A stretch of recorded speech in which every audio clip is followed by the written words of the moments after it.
নমস্কার। আবার চলে এসেছি আমি। আজকের বিষয়বস্তু অজ্ঞানের অন্ধ গুরুভার। এই অজ্ঞানের অন্ধ গুরুভার কি না, আমরা নানা রকম চিন্তা এবং চেতনা সঙ্গে এমন কিছু নিজস্ব ভাবনা মিলিয়ে ফেলি, যেগুলোতে চলার পথে নানা সমস্যার সৃষ্টি হয়।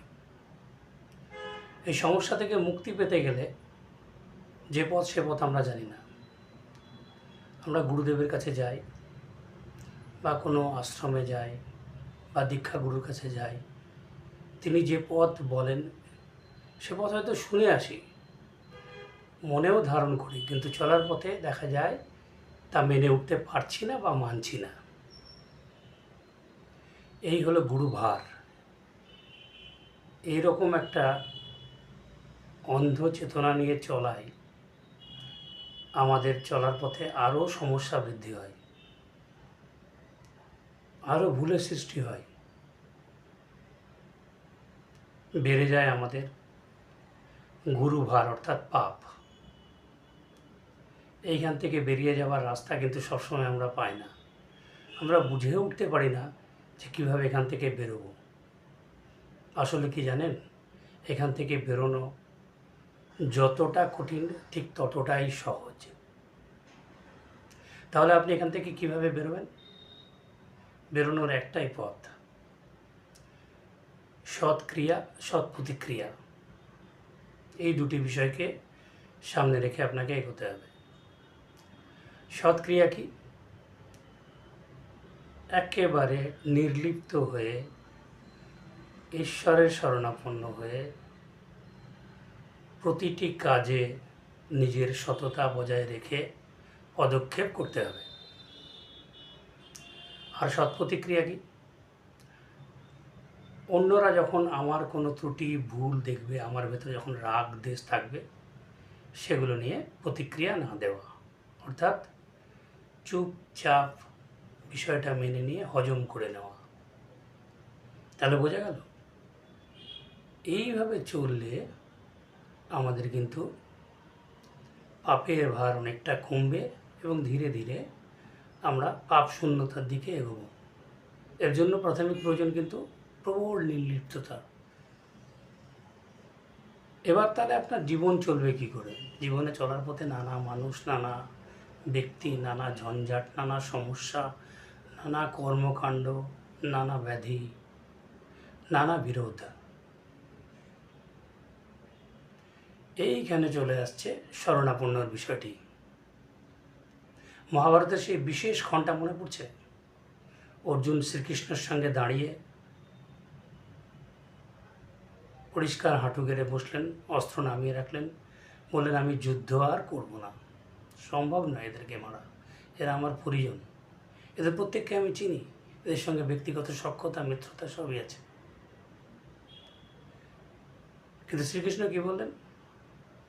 ছেড়ে যাওয়ার কোনো পথ নেই, কর্মে তোমাকে লিপ্ত হতেই হবে, কর্মের সম্মুখীনই হতে হবে। এর বাইরে বেরিয়ে গেলে কিন্তু তোমার দেহ নির্বাহ হবে না, অর্থাৎ দেহ উদ্ধার করতে পারবে না। অর্থাৎ যে বীর গাথা, তুমি যে বীর, সেই বীর গাথা রচনা করার জন্য তোমাকে যুদ্ধ করতে হবে। বাকি কাজ আমি আগেই করে রেখেছি। তুমি আমাকে প্রথম দেখছো, কিন্তু যুগ যুগান্তর ধরে আমি তোমাকে দেখে আসছি, জন্ম জন্মান্তরে তোমাকে আমি দেখে আসছি।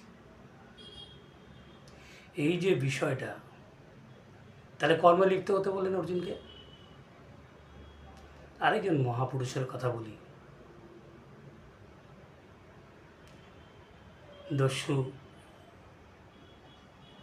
রত্নাকর। তার কোনো গুরু ছিল না, তাকে একটি নির্দেশ দেওয়া হয়। সেই প্রাথমিক পর্বে সেই বিশ্বাস রেখে তিনি রাম বলতে পারছিলেন না, তাই মরা মরা মরা মরা বলছিলেন। মরা মরা বলতে বলতেই তার আত্ম উপলব্ধি চলে আসে এবং আপনা থেকে, হৃদয় থেকে রাম রাম রাম রাম রাম রাম চলে আসে এবং তিনি মহর্ষি বাল্মীকিতে পরিণত হন। তাহলে দুটো এক্সাম্পল কি সুন্দর।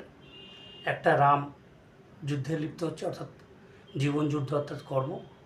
একটি বাল্মীকি যিনি নিজেকেই নিজে সিদ্ধ করে তুলছেন তার নিষ্ঠা, তার কর্ম, তার ভাব দিয়ে, এবং স্থির বিশ্বাস নিয়ে তিনি বসেছিলেন।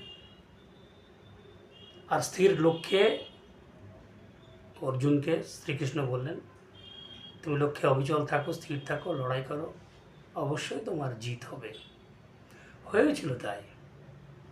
কাজেই জীবনে আমাদের এই লড়াই থেকে জিততে গেলে সৎ আচরণ, সৎ ব্যবহার খুব প্রয়োজন। কিন্তু সহজ নয় এগুলো করা। এমন এমন জায়গায় আমরা জড়িয়ে আছি, আগের এপিসোডে বলছিলাম, যেখান থেকে বেরোতে পারছি না। তাহলে বেরোনোর কিছু পন্থা আপনার নিশ্চয়ই জানা আছে। তার আগে আপনাকে পন্থাটার মধ্যে ইনভলভ হতে গেলে, অর্থাৎ আপনি পূর্ণ নিষ্ঠা নিয়োজিতভাবে আপনি বেরোনোর চেষ্টা করার কথা ভাবলে আপনি দেখবেন কোথায় কোথায় আপনি আটকে আছেন। এই আটকে থাকাটাই কিন্তু বড় বিষয়। কোন কোন মায়াজালে, কোন কোন লোভে, কোন কোন মোহে, কোন কোন ধান্দাবাজিতে। তো এখান থেকে বেরোতে আপনাকে যা যা করার সেটা কিন্তু আপনি নিজেই করতে পারবেন। আপনি ধীরে ধীরে ধীরে ধীরে এই জায়গাগুলোকে চিহ্নিত করুন। আর উপাসনা আপনাকে স্থির করবে। কাজেই গুরুর প্রতি বা ঈশ্বর প্রতি আপনি পূর্ণ আস্থা রেখে স্থির হয়ে বসার চেষ্টা করুন।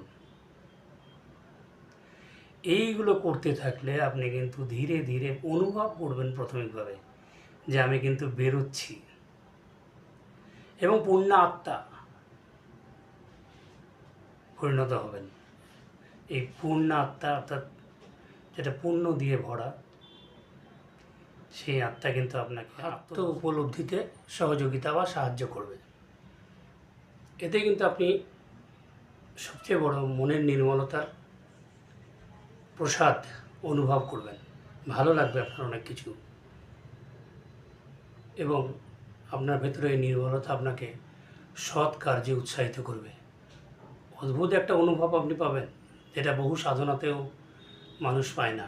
কিন্তু উল্টো দিক থেকে সাধনার দ্বারাই এগুলো সম্ভব হয়। সাধনা অর্থ হচ্ছে নির্লিপ্ত থাকা, মোহমুক্ত থাকা, লোভহীন থাকা। কাজেই যারা এই পথ অবলম্বন করে চলেন সেটাকেই সাধনা বলা হয়।